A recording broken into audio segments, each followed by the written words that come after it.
It feels really good to be back after a year and a half off of events to kick things off with the car show. It just seems right. And we had a sellout crowd this year, 500 cars. The crowd feels good. It feels about what we normally get. So COVID isn't keeping the spectators away. That's good. So we had to limit the number of cars. Normally we can fit more than 500, but just to space them out a little more, we only did 500. We have been encouraging masking. We had to double up on volunteers because we know we would have some have to cancel because of COVID, which we did. So we had to be proactive about our help. But we're making it work. Our businesses are especially excited to be back into a normal schedule again. Unfortunately, we couldn't do a la carte for 2 years in a row, but we're excited to bring that back next year. Things are coming back to normal.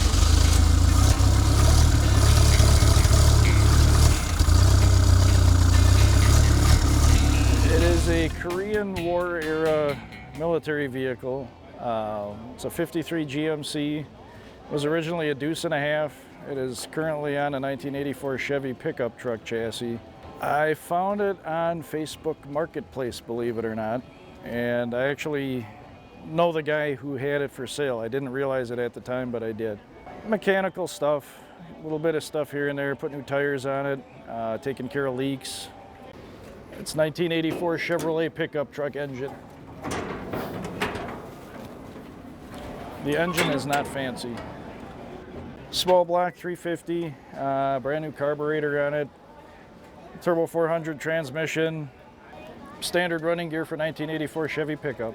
I actually took it down the track at Great Lakes Dragway. I'm the announcer there, so it was a 22-second pass, which is fast for this. And I drive it around, just kind of have fun with it. I gave it a Vietnam era name. The cab is from Korean War era.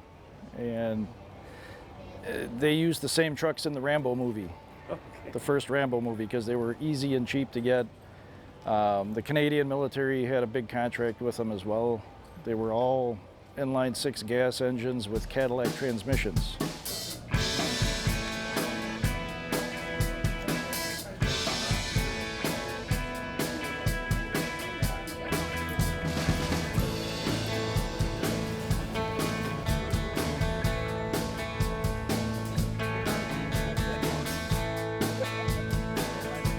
This is a 1973 Corvette Stingray. It was ordered from the factory with the vinyl T-top roof, which makes it very rare. The car just turned 68,000 original miles. It has been kept all original, never been repainted or anything. And it actually belongs to my wife. As they say, happy wife, happy life. A gentleman that I used to see at the Y in Menominee Falls came up and he says to me, he goes, I heard you sold 2 of your MGs, and I said, yeah. And he says, well, I'm selling one of my caddies and my little Chevy. And I says, well, Bob, what's your little Chevy? And he goes, oh, it's just a Stingray. So I'm like, oh. So I says to him, I said, gee, I'd love to see it. And he goes, well, I'm taking it out of storage next week. I'll bring it over so you can see it. Well, as it turned out, the day he brought the car over by me, my wife was coming home early from work. She says to me, she says, oh, what a pretty car. And I says, yeah, it is. So she says, I gotta run in the house real quick and then we'll be ready to leave. I'll be right out. I said, okay. So she came out and I asked her, I says, would you like to sit in it? She goes, well, and she goes, I'll sit on the passenger side. I says, okay, fine. So she walked around, she goes, there's no door handle. I says, no, honey, I said, that metal plate up on the top sole of the door, that's your door handle. So anyway, she opens the door and jumped into the car. Well, he did the leather seats with liquid saddle soap to keep the seats nice. They're also very slick. So when she jumped in, she slid off the seat, landed in front of the seat on the floor. He and I busted out laughing, and she's looking up at us, it's not funny. And we're like, yeah, it is. So I says, well, do you like the car? And she says, yeah. And I told her, I says, well, then it's yours. And she looked at me, she goes, sure. I says, no, really. I said, I'm buying this for you. I had just sold 2 of my MGs. I had the money, so I bought it for my wife.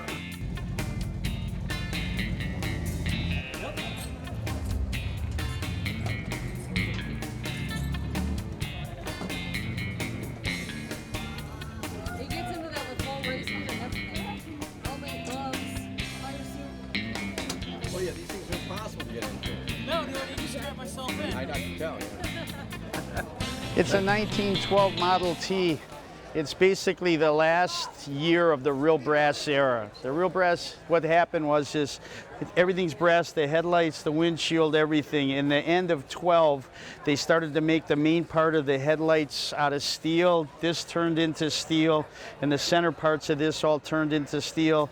And then this is aluminum cowl on here. They turned that into steel too. He was bringing the price down. This car new was $590, and then what he got the Model T down to under $400. So it's no electric start. It's a magneto, so you crank the car to start it, and it does have a hookup for a battery, but they didn't start bringing them and putting batteries in them until 1918, because most farmers, a lot of houses didn't even have electricity. They couldn't recharge a battery. Then they started giving, you could get a battery and stuff in it. Then they started to go to electric start and everything. This car is only 4-to-1 compression, 20 horsepower, top end with a wind behind it's probably 42 miles an hour. Runs on unleaded gas. Back then they didn't have lead in the gas. They didn't start putting lead in the gas until the mid-50s when they started doing higher compression engines and everything. So that's when they ended up doing the lead. And then zinc in the oil, they didn't have zinc in the oil back then either, because they didn't have the big valve springs or whatever because of the higher compression and the higher the motors revved.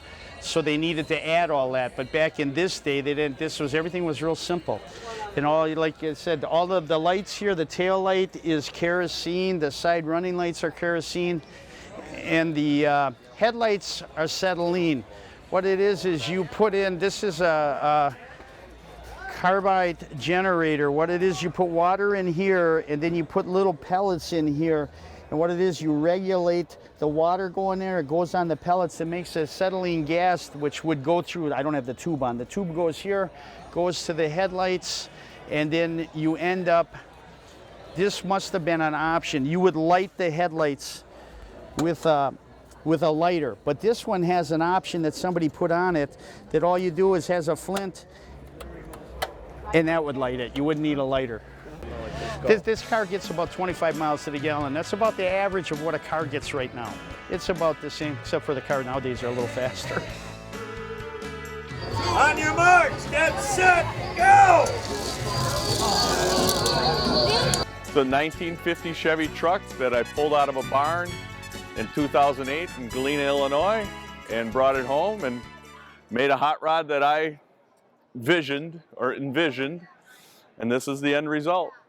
8-year build. I bought it online. I guess it's one of the vehicles I was interested in building.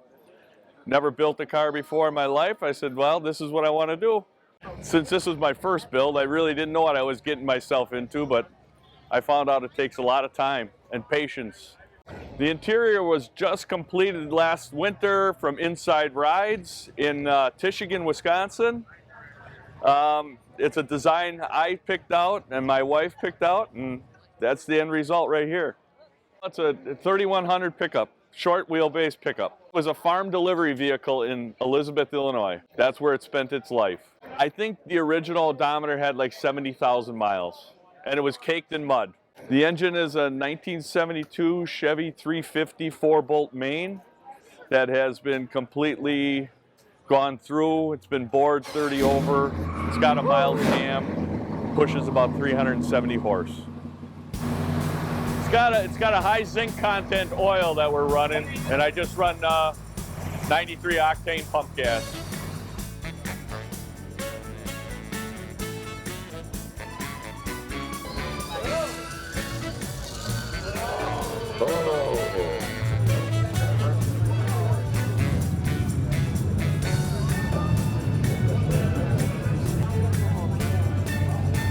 Here we have a 1980 Volkswagen Vanagon Westfalia.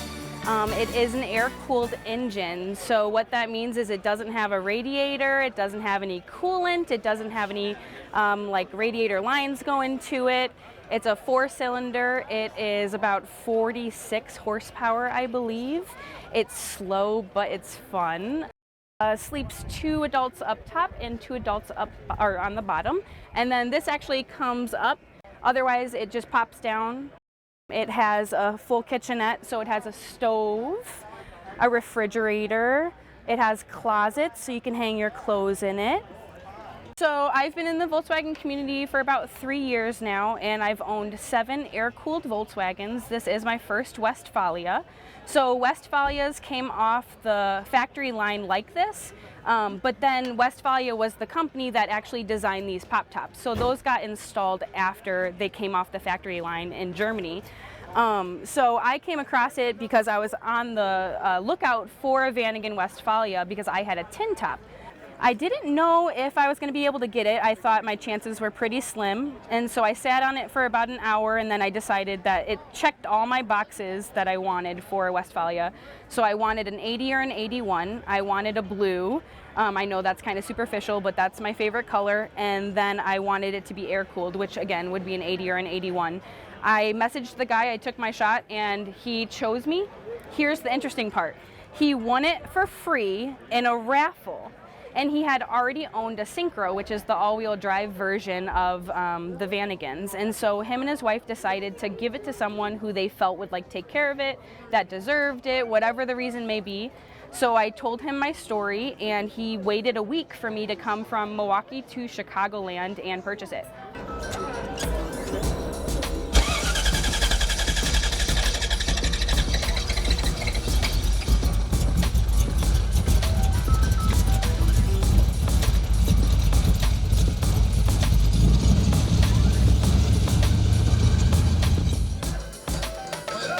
Here we go. Oh.